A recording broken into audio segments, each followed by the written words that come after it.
Hello to all my friends out there. Hi, you guys. I hope everyone is doing okay. This video is we're not going back to normal. Problems, questions, concerns, preparations, adjustments, and defense. How this came about was I was up at the shopping center walking yesterday, I think it was. And there's only one entrance into Walmart. You have to go in, and then it's like it's like the Halloween houses, where there's the little hallways, and there's just like a narrow entrance to get in now. And so this lady couldn't get into the side door, and I said to her, we're not going back to normal. And so in this video, I want to talk to you guys about some of the reasons why I think that is. This is the new normal. This is normal. I used to take all these classes, and they used to talk to us about Inkblot tests. So they would have an Inkblot, and they would say to the person, what do you see? And so like some people, these are supposedly well-adjusted people, would examine the ink blot and they would come up with something. But other people would actually pick up the ink blot and adjust it to themselves, and that's not supposed to be healthy, and try to figure out what that means. But the real test was, are you adjusting to the ink blot, or is the ink blot adjusting to you? So in life is like the ink blot, you do the adjusting. The way things are is the constant. Okay, so one of the first things we want to say to ourselves that's really, really going to help. And so you might be thinking, well, who should listen to you? Well, no one ever listens to me, but somebody might get some kind of help out there. So I'm just putting my stuff out there. It's not a political agenda. But if you want to make a comment, that's fine. If you can be a little bit pleasant, that would be appreciated. Concept one, it's always going to be something. If it's not the coronavirus, if it's not the economy, if it's not you're sick, if it's not you lost your job, well, next week it's going to be something else. So once you accept the fact that it's always going to be something, we're not going to get through this pandemic and then everything is going to be rosy. No, then it's going to be something else. So it's always going to be something. Things are going back to normal. No, things are not going back to normal. Things are never going back to normal. What's going to happen is, if we don't want to be neurotic, we're going to adjust to reality. There's one way in Walmart and one way out of Walmart, and that's the way it is, like it or not. Everything is going to be okay after the COVID. As soon as I find a job, as soon as I get well. You can add after. As soon as my husband, improves. It also plans that involve other people moving in a direction that's more advantageous to you is probably not going to work out. What you want to do is you want to look at this situation and say, okay, number one, COVID, my main problem is not to catch the COVID, because that could actually cause me to die. As soon as I find a job, things are going to be a whole lot better, because then I'll have some money. And if I'm sick, the sooner I get well, the better. Things like that. That is a good approach. As soon as things get back to the way they were, it's probably not happening. Number two, take it one day at a time. Okay, so we've got these big looming problems, 99% of which we can't do anything about. So if you guys remember when the voluntary lockdown started, it was like honestly, I thought, wow, it's like I'm in house arrest. I cannot go outside. I'm so miserable. I have to be so careful. I have to wear masks. Then it was socially distanced, and then half of the places I wanted to go were not open, and it was just like awful. Now people, and they know it too, so now people are pretty much kind of like adjusted to this mask stuff and all these things. Not that it's good, because it's not. So each day we say, okay, today if I need to go out and get a few resources, I will do that. Another thing is the concept that we're going to have to live mostly in our own home. You know, mostly that is life. And some of us even having to work from home. Which is good, because you can't lose your job if you're working from your home for yourself. And then you can ask yourself, is there anything I can possibly do about any of this? Okay. Soon the election is coming up, and the one thing, and probably the one thing only I can do, is just go and vote. And that is like, that is constructive. Vote for whoever you want to vote for, and you know, then we have to go back to the adjusting to the way things are. Might not be to our liking. Okay, number 3 thing, prepare for the worst. Okay. In my life, I was always a preparedness freak, and it was a good thing I was too. I can tell you of countless stories. Someone said, can you tell me some beauty shop stories? I could, but they're not really that nice. But I can tell you, I would be working, doing like what we're talking about. Today is my job. I'm at my job, doing what I'm supposed to be doing. And other people after some time would come dragging in after they weren't doing that, and it wasn't so rosy for them.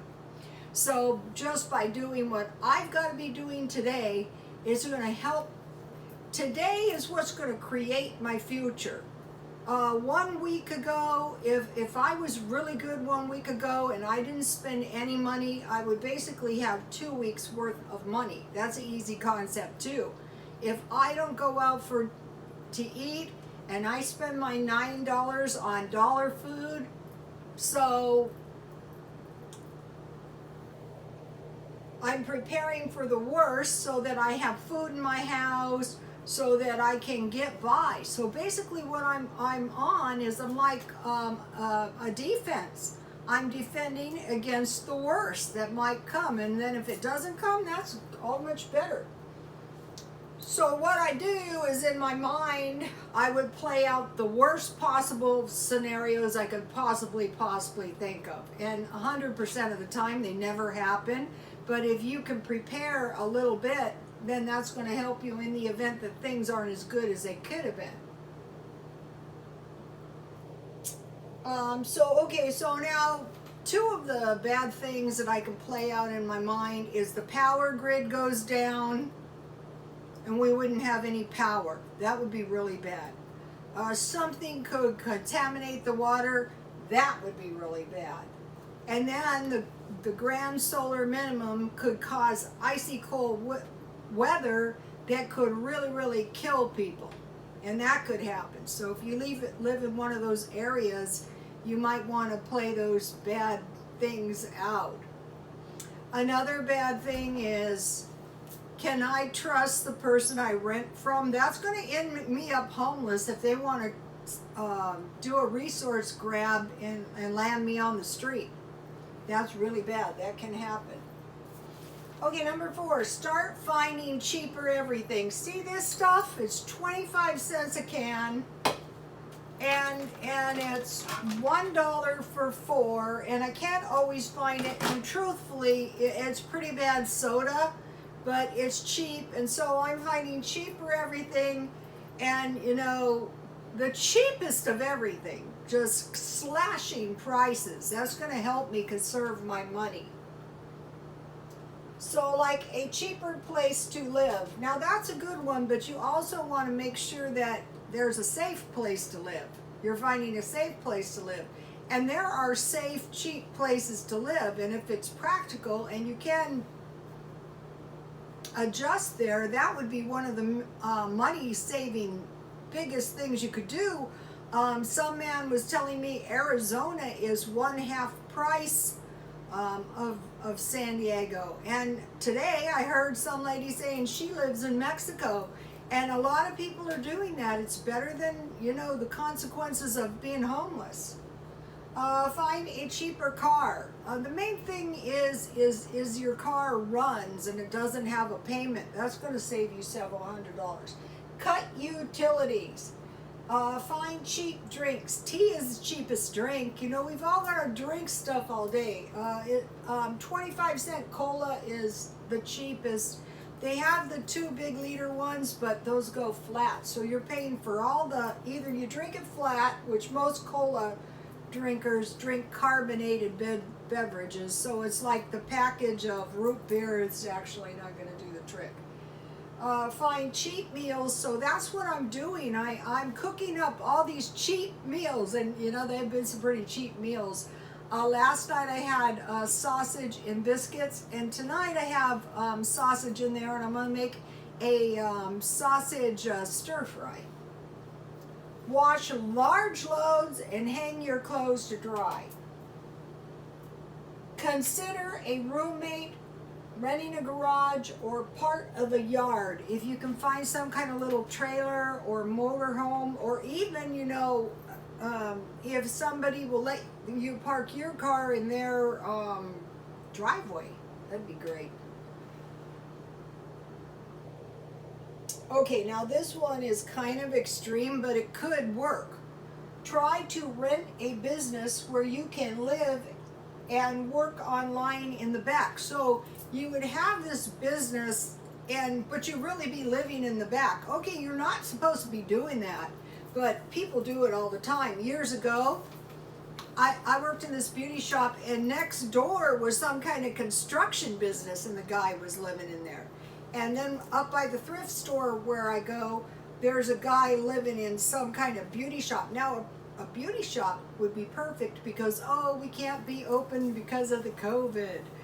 So, and I worked in salons where a person, in fact, one of the owners says, Ruthie, why don't you just live here? I go, now I can work 24 hours a day. But that was a very generous offer, and I would have taken it up on her rather than that was a sweet lady. But the salon was set up with 2 sides, a barber shop, a beauty shop, and a back room, So taco shops. Taco shops are open 24 hours a day. So you could somehow live in there if you, could figure out how to do that. And there should be lots of these businesses vacant. And if they're smaller units, you can probably get away with it. Garage. Pizza shops, like that do delivery. Restaurants are good because you don't have to have them in dining. So all you can do is block off everything but the front. And, coffee shops would be good because they can drink their coffee out front. And so, out in the back country of San Diego, there's various restaurants that fail. So those would be perfect. And in your taco shop, you could have sandwiches, cookies, tamales, beans, and burritos. So, but you're really living there, but you do have a business because, somebody might buy a few tacos or tamales. So you might be, also, there's no reason you can't sell soda and food at the swap meet. What you do is you just put it in a cooler, and on the top of the cooler you put soda, $1, or tamales, and people are very hungry, and they buy the stuff. Okay, so now I have cheap snacks. So instead of grabbing snacks out, if we have a bunch of food on hand so we can have cheap snacks, that's really going to save us. Peanut butter sandwich and tea, or peanut butter and jam, or peanut butter and honey. Small bowl of bacon and beans and cornbread, tuna sandwich or salad, frozen burrito for $1 from Dollar Tree, top ramen soup and crackers, yogurt and granola bars. I want to give you guys my really good granola bar recipe. I have 2 of them. So the thing, we're going to go into this, why this is good. So if you're making if you're stockpiling oatmeal anyway, and you're stockpiling all kinds of cereal, this can be any kind of cereal. And then, you know, anything you have, you can put nuts in it, you can put coconut in it. And then this one is corn syrup or honey. So when you make granola bars, bear in mind that you can use either corn syrup or honey. And then, you know, I added cinnamon to this recipe, and, you know, I use Mexican vanilla.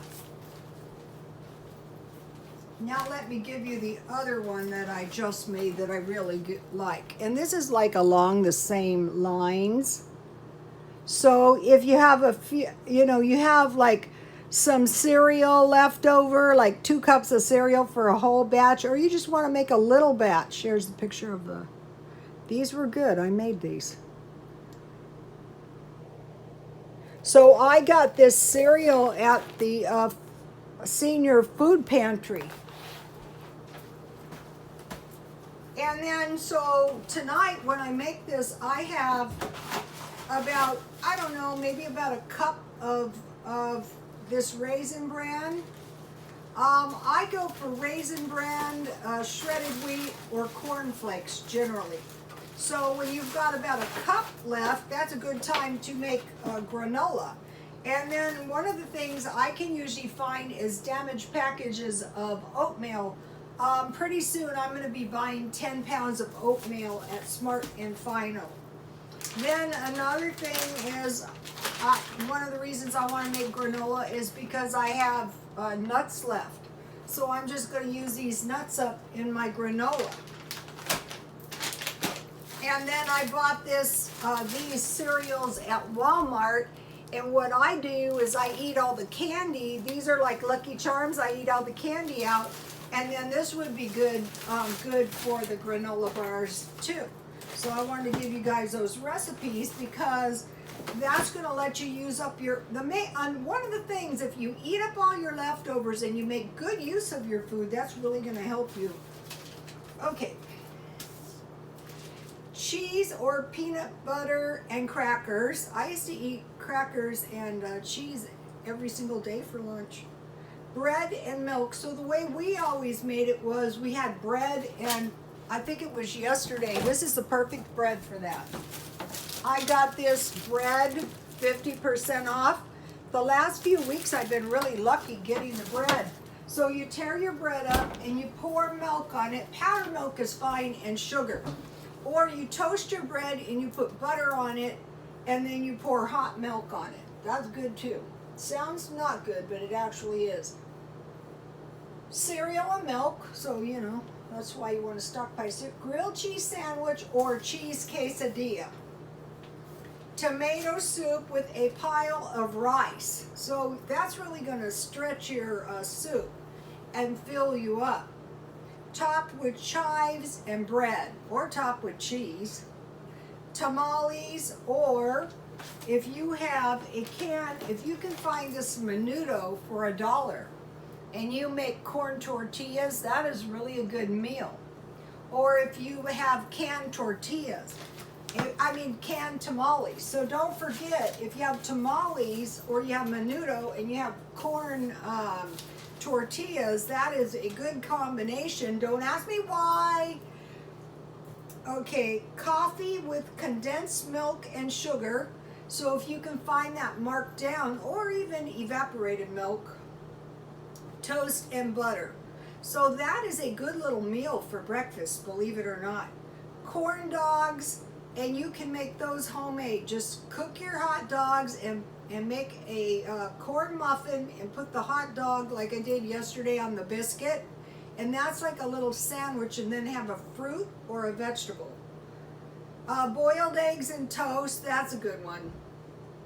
Leftover stew and bread. So stew is good. You can also freeze it. Potato cakes or hash browns and eggs. Okay, for potato cakes, all I do is I have potatoes, I cook them, I make mashed potatoes, I put breadcrumbs and eggs, and then I fry them. And if you make them fresh, they're really good. And so, you know, potatoes are really going to help you too. Fries topped with canned chili and cheese, or a rice topped with canned chili. Biscuits and Vienna sausages. So what you would do is you would make your biscuit and then you would put the Vienna sausage on top, and that is really good. Potted meat sandwich. So you have bread, mayonnaise, mustard, potted meat, and a Coke for 25 cents. That's a dirt cheap snack. And okay, so now let me give you the list in case somebody wants to take a screenshot. So this is going to help you because this is all food you have in your stockpile. All right, now, so you don't have any money, you have no money to speak of, you don't have a job, so what you're going to do is you're going to make it your job every single day to find at least 60 aluminum cans. You guys, I walk past cans after cans. I have told those street men to collect cans, and they sit there in the boiling sun, and I thought, you could have collected $10 worth of cans and for sure had your $10 every day, or your $5, and you know, and then in time, if you were also to find curbside junk and make a point of selling it, figure out how to do it. I was talking to some street guy who was buying a cast iron skillet, and I said, wow, you know, you should sell those. And it was just, it's very hard to help someone like that.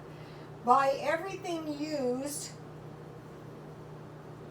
I mean, if like we knew a depression was coming, we would buy everything used. Like everything you see me wear on this channel, I bought used. That's why half the time it doesn't fit. But you guys are like family, so it's okay. And make sure you get your car paid off, or get a car or some kind of little van or something. Okay, now I want to tell you guys about a good video, My Frugal Life. Okay, I've been watching this woman for a long time, and I really, really love her videos, and I have learned a lot. And she has one, what to buy to stock up when you don't have a lot of money.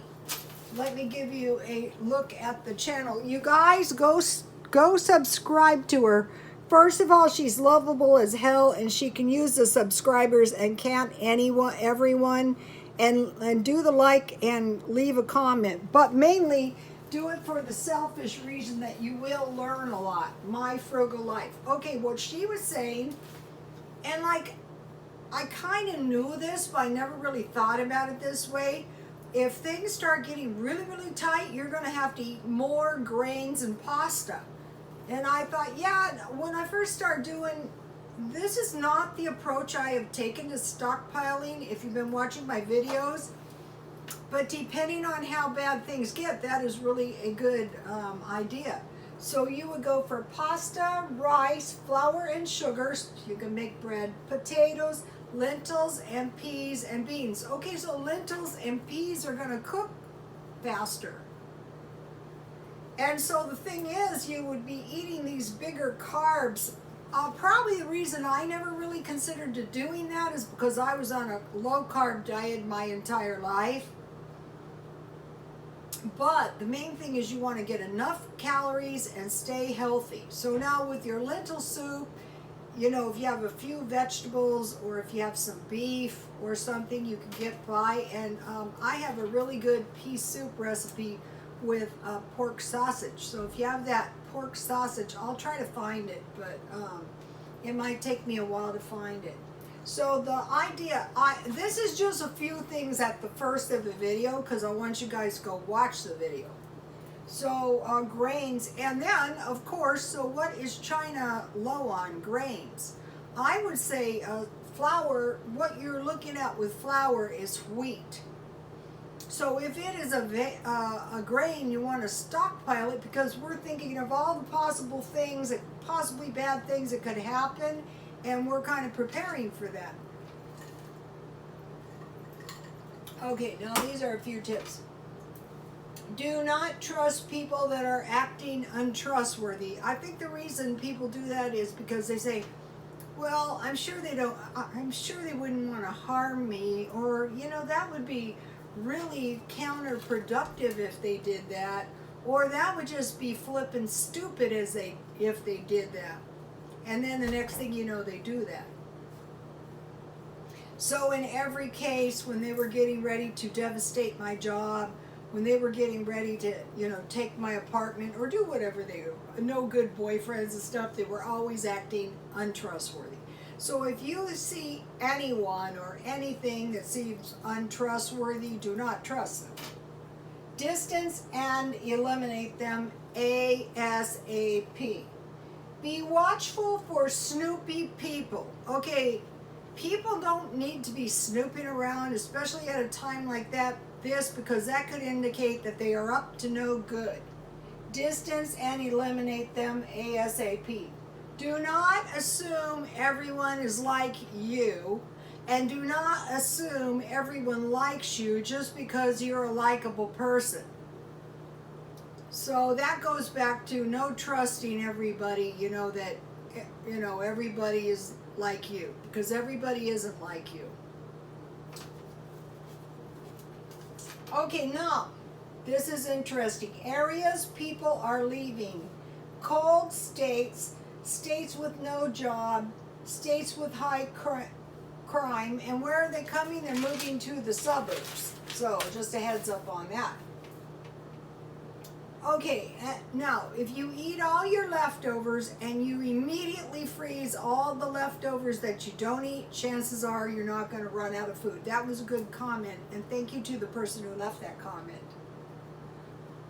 Okay, so now this is about, you know, the street men that say, I can't go to the food pantries because I don't have a refrigerator. Okay, buy a... And so maybe you can't afford a good cooler. Okay, find one of these for $1. Then you can throw your food in one with ice on top, or ice underneath and the food on top.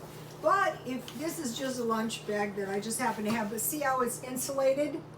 So you can use this just like a cooler, but what you can also do is you can throw frozen food on top of your food if you don't have any ice. So just remember that.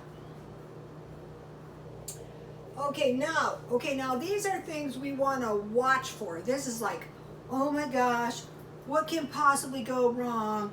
Well, it's Murphy's Law. Anything that can go wrong will go wrong at the worst possible minute. Okay. So now one thing that I think needs to be considered, and this is like getting back to everyone is not like you. Like, say you're not a person who would vindictively want to harm somebody. That does not mean everyone was like you.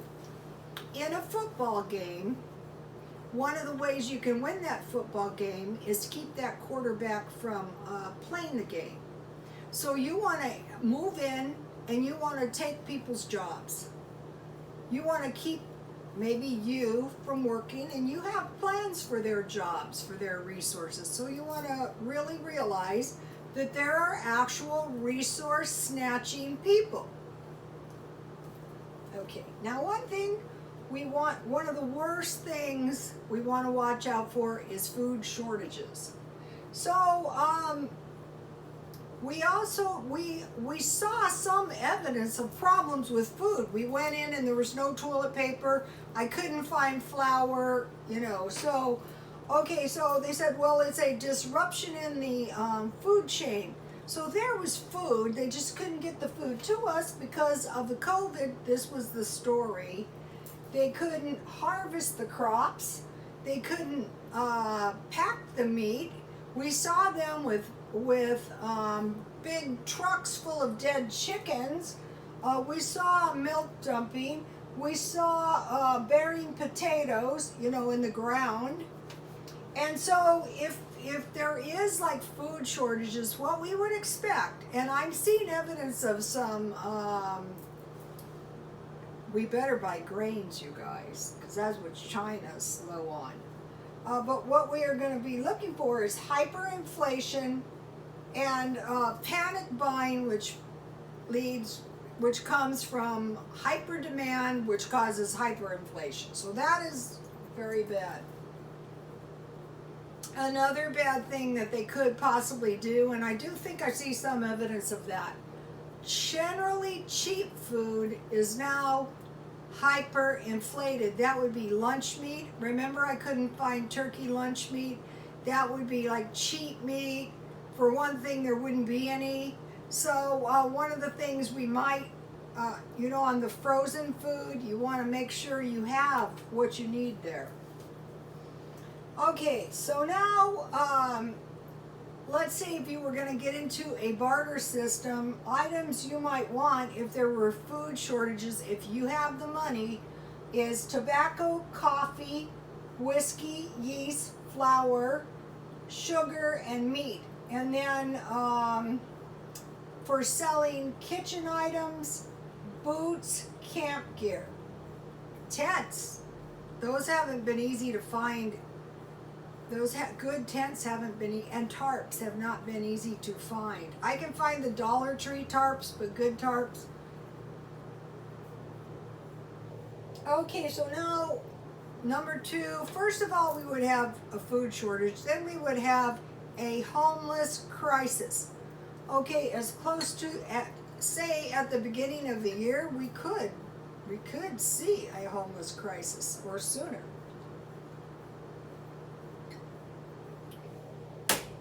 So a lot of people are buying stationary small homes. I think a better solution would be a small trailer, a van, or a motor home, or a car, so that you can move it if you need to. Okay, and now the next thing that we should be on the watch for is migration.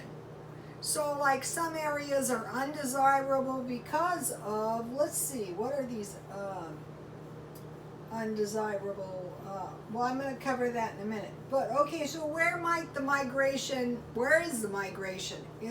People are migrating to Florida, Texas, and California. So what that is going to do is that is going to cause less of an availability of resources because more people are coming after those social services, which could cause disruptions in food banks. So if you have any inkling that you might need to go to a food bank or a pantry, go get your welfare and Section 8 benefits now, because you know people are going to be migrating to your areas. From, okay, so where might these people come from? They might come from New York, and they might come from cold areas. I think a lot of people are well aware that we could be caught in a grand solar minimum, and there could be some kind of power outage, which would cause freezing. Okay, rich people are migrating from California to Las Vegas because they're able to, what people are doing is they're cashing out and they're buying real estate, which what they're probably thinking is that, real estate is stable. And so, or they're thinking that's okay, I can last longer than the Depression, but the real estate hasn't crashed yet. So rich people are moving from California to Las Vegas, but a lot of street people migrate to Las Vegas as well. So that could mean Las Vegas could be a high crime area. Okay, I mentioned to you guys, I was trying to help these 2 women. Basically, they were unhelpable, but what I do with these unhelpable people is I try, and then, it usually doesn't do any good. So the one went to Las Vegas, and she was the one that walked head on into the traffic and got hit by a car, but thankfully she wasn't killed. Then her mother had to relocate. She was under Section 8, and it would have been much better if the 2 of them had stayed put, but they didn't. So I would think twice about, also a lot of people who have migrated to Arizona have found out that's not so hot either. And then this was disturbing. Okay, New Yorkers are moving out of New York, but guess what? Foreigners are migrating in. What are these foreigners doing? They're investing in what? In this commercial real estate. One, they're optimistic, or two, they think they can outlast the recession/depression. Or they think there's not going to be a recession/depression, which I think is naive. Okay, so now the bad thing, now we're thinking, okay, what all kind of bad stuff can happen? Power outages. Okay, if you live in a freezing cold area, you will die if you cannot get out of there. So, also the internet will go down. Okay. Okay, now the next thing we want to watch out for is pirating of resources. Okay, like what? Well, there's lots of them. There's like resource grabs of all type, like grabbing your apartment, grabbing your parking place that they don't pay for. I don't have that problem here, but I have had it. Pirating your internet if you don't have it locked down. I used to work with people all day who pirated the neighbor's Pizza Hut internet, which I think that is the height of rude. Also throwing their garbage in your dumpsters, stuff like that. Okay, now there's another thing I want to mention, and this is to the women, but it's men too, is a pirating person who's going to pirate your life. So, like if you see some guy who's suddenly interested in you, and you are like a middle-aged woman, and he is just too good to be true, chances are he's after your resources, he's after something, and a really bad thing is your children. So you gotta bear that in mind, that is a form of pirating, using your resources, helping themselves to your life, things like that.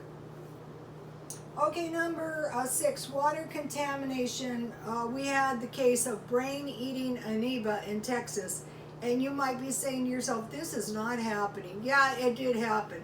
We had killer bees also in Washington, and you know, there's been locusts and pestilence all over the world. We had fires, you name it, if it was bad. California has been a pit since March. Okay, now another thing we have to watch out is for crime. So if you were in an area where you saw looting and vandalism, and you see prostitution in places you are, the reason you're seeing the prostitution is there's a market for what they're selling. And then another bad thing is kidnapping and child trafficking. So you want to keep a close eye on your kids right now. Okay, and another thing is you want to beef up your security systems and make sure you have weapons. Okay, now another bad thing, ineffective police, and then an armed militia comes into your area. And hopefully you can evacuate before it comes to that.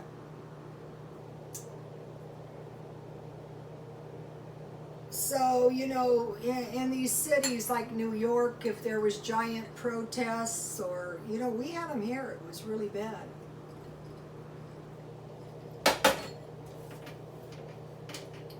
Okay, now another bad thing is corrupt police. Okay, in Mexico they have corrupt police. But if things get really bad and they have a weapon and you don't have a weapon and you have resources and they don't have any, that could be bad for you, and you might go, that would never happen. Well, it could.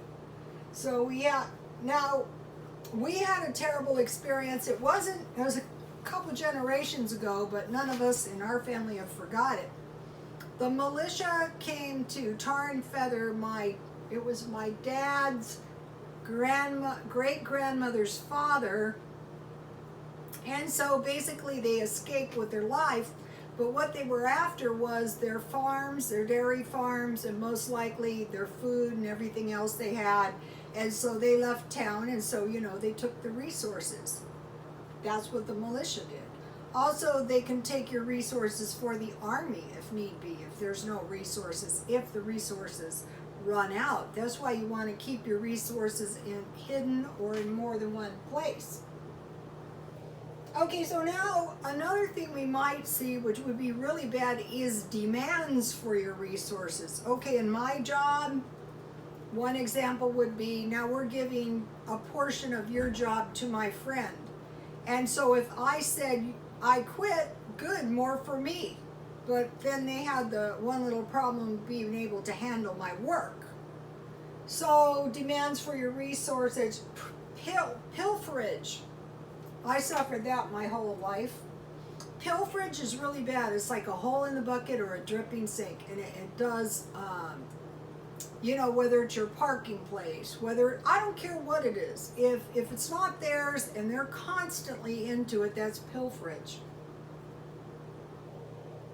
So resource grabs like my job, my apartment, and they say, well, it is, I worked in a shop one time. It was when the Iraq started coming, and I said, you know, when I told my boss to hire you, you had 5 kids and you didn't have a license, and you came riding over here on your bicycle, and we helped you work, and now you're doing this. And he goes, it is my right. And so there's people, and like their moral compass is just far enough off that they feel free to take your things because they can, because it's legal. So you got to watch out for these people. Okay, so now another thing, if things start getting really bad, no police, no firemen, and overrun healthcare. Another thing that can happen is there's scanty amounts because they have got to protect their own families. That has happened in disasters. Okay, so now let's play it out. No more stimulus. No more relief. Then what comes in? Well, then what comes in is famine and disease. Okay, they say when the neighbor doesn't have a job, that's a recession. When you don't have a job, that's a depression. And it doesn't take time to get long to get that way. I do suggest relocating to safer areas. Another thing though is any state would probably be easier to get Section 8 than San Diego. So if you can apply before your Section 8, I'm not saying don't migrate. Yes, migrate if where you're living is freezing cold and you're going to be homeless. But if you can apply to all the social services, you can first call 211 and get food and tell them you need help if you're homeless, get WIC, find out where the pantries are, go to the welfare department, you know, every social service, go to the churches that you can possibly do and migrate somewhere safer. Okay, so now one more thing. This is a long video, but I'm sure it will help somebody. And then, like I always say, and then I'll get a whole bunch of blessings. Maybe. Okay, move towards being able to survive on barter. And so you might be going, I can't even survive on as it is. So what you're going to do is you're going to look around your house and say, would somebody buy this for $0.25 at the swap meet? Yeah, they probably would if they didn't have one. And you're just going to start, you know, viewing all of your stuff as a resource. Would somebody buy this for $0.25? Yes, I'm not selling my scissors because hairdressers can never part with scissors. That's not possible, but you get the idea? So don't just go like throwing your stuff in the dumpster. You want to sell it at a yard sale. So you want to move towards barter. Or you know what happens when I worked in the low-end shops. I mean, the condition of everything was all beat up because they overused everything and they couldn't afford to buy a new one. Okay, move towards a barter and stockpile food, and go towards a self-employed side hustle at first. And then try to learn how to farm food. I'm still working on that. I had millions of bugs fly in and consume all of, I never saw these bugs. I only saw evidence of these bugs when my plants had nothing but stems. Okay, so now one of the things that I'm buying when I go to thrift stores is bras, socks, and then like for personal items that can be used for barter, Kotex, toothpaste, shampoo, soap, detergent, and bleach. And so when I go to the 99-cent stores, if I find a detergent 50% off for 50 cents, I take it.